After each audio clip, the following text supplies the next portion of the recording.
Hey everybody, how you doing? Dave Nasty here at Epic Guitar Instruction. We're going to learn the solo to Romeo Delight. This is part 2 of a series that we did here. Of course, we have the other bulk of, the body of the song, I should say. Sorry, I was distracted by the mascot. Oh, hi Miles, how are you?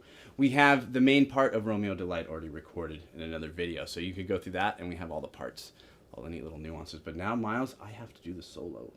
Okay, so you got to lay down, buddy. All right, so we're going to go ahead and go through the solo of this thing. And this will be really, really fun because it has some good nuances to it. So this solo is going to kick off with a pretty enormous bend that starts off on the 3rd string, 7th fret. I mean, that's really, you got to think of echoplex, a little bit of tape delay kind of effect with this. And of course, if you try to play along with this, it's down a half step, and we're in standard tuning. I got to make sure I mention that. So as I bend through this, that's the way I want to execute that. I kind of rake into the bend, I give it one strike of the string, and then I'm going to... That's all that thing does. It just kind of starts nice and simple. We have a really single note line where we rake into that, and we have a little bit of first finger muting and right hand muting going on, but I'm just playing very simply. The 9th fret, the 12th fret, and the 14th fret. Don't have to make that too much more than it is. Now it looks like a chord, but that's just the single note. I'm going into A pentatonic minor up here, and I'm going to do some really extreme bends.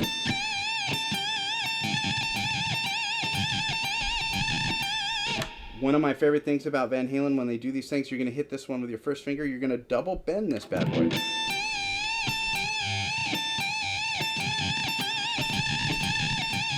So to start us off,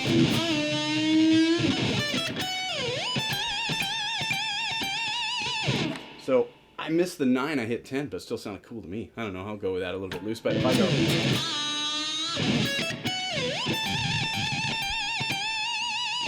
That's going to get us going. Now this next lick is pretty much subject to controversy.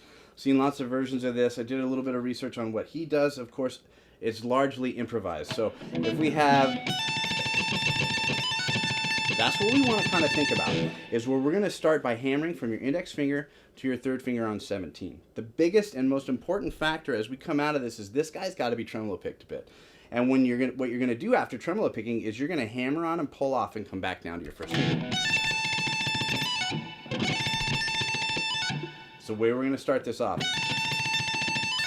Now when you get to that point of it, here's what our little focus scale is going to be in the conclusion of this section. We're going to think of these notes. We got to think of that because there's going to be a series of things that are going to happen after that.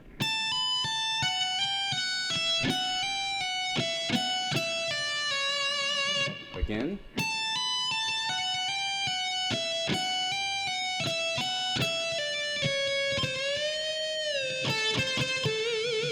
Weird flat 5 bend. So it's almost as if you're thinking of F sharp minor pentatonic for like a moment, right? A major, A F sharp minor kind of a feel.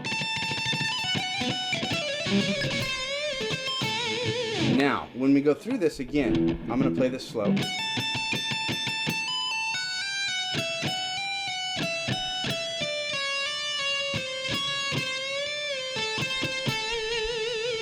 I would work on that as your section, and I would repeat that. And again, that's the best way to execute that because you're going to go back into A minor bends here. Now, this is largely the improvised section, as I said. So even if you go to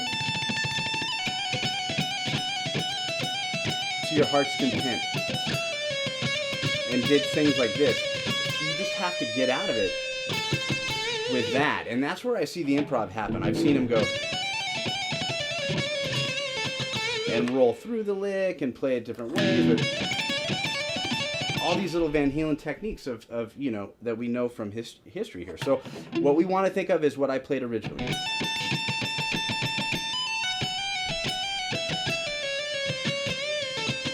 Anything that's going to give you that variation, you're going to be totally fine at that point. And you're going to cover and fall within the measure and stick to the theme of what that section is of the solo. Let's just be honest. Busting your chops over being note for note over something that's totally improvised will sometimes be taxing. We want to make sure to have fun all the time. We're having fun. We know where it comes from. We have the basic idea of the lick. We can move on. So going to the next section, some of my favorite bands. So So my first finger's flat. I'm going to come from an up strum on the high E string to a down strum on the B string, and I'm just going to do some wild bends with my third finger on the 20th fret. But they're long. And that's how we're going to get out of that section. So let's say if I lead up to it there.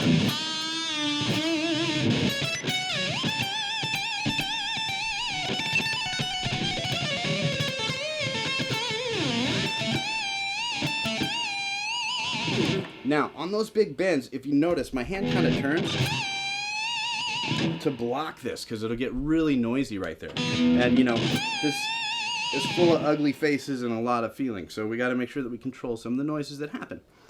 Coming out of the solo, we got one more lick, a little bit of live variation. A pentatonic lick that we all learned from, the, you know, one of the first ones.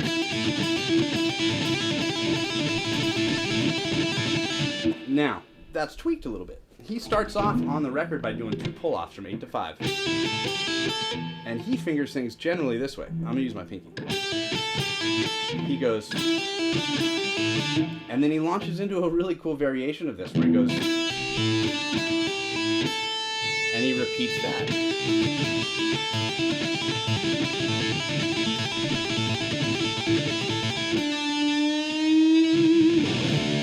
And that'll get you out of the solo. That'll totally get you out of the solo. What he does live, which is cool, is he throws the Spanish Fly intro into that section sometimes. So he'll go... Now that's where you tap here, hold a 5, open string, back down to 5, back down to 7. You have to cross.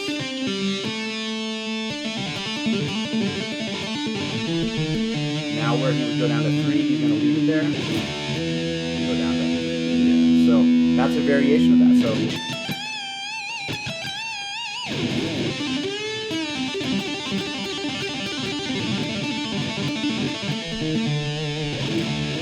another variation that we can be getting out of that solo. So this is pretty short and easy. I'm going to play a variation and let's just see what happens. But I think we've got all the main components of this. It's pentatonically based. It has a large amount of huge bends that are coming off that third finger. Kind of a double bend type of an effect.